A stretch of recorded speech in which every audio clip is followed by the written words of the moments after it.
নদিয়াতে 20,000-এর বেশি পরীক্ষার্থী আজ পরীক্ষা দেন। পরীক্ষা শেষের পর তাদের প্রতিক্রিয়া ধরা পড়ল দূরদর্শনের ক্যামেরায়। আমার কাছে মনে হয়েছে পরীক্ষাটা যারা 2016 সালে পরীক্ষা দিয়েছিল তাদের দিকটাও দেখে তারপর পরীক্ষাটা নিয়েছে। গ্রামার পোর্শনটা খানিকটা স্ট্যান্ডার্ড ছিল, বাট ওভারঅল পরীক্ষার কোশ্চেন বেশ ভালোই সহজ ছিল।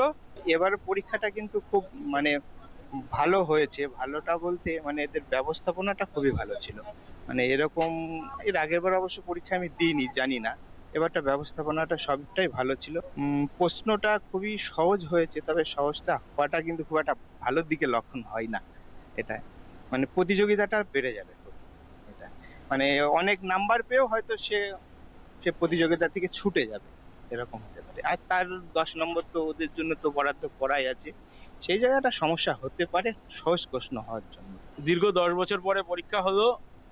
আমরা আশা করছি যাতে এবছর সবাই ভালোভাবে চাকরিটা পায়, অন্তত সমস্ত জটিলতা কাটিয়ে যাতে অন্তত চাকরিগুলো হয়, বেকারত্বের হার তাহলে কিছুটা কমবে।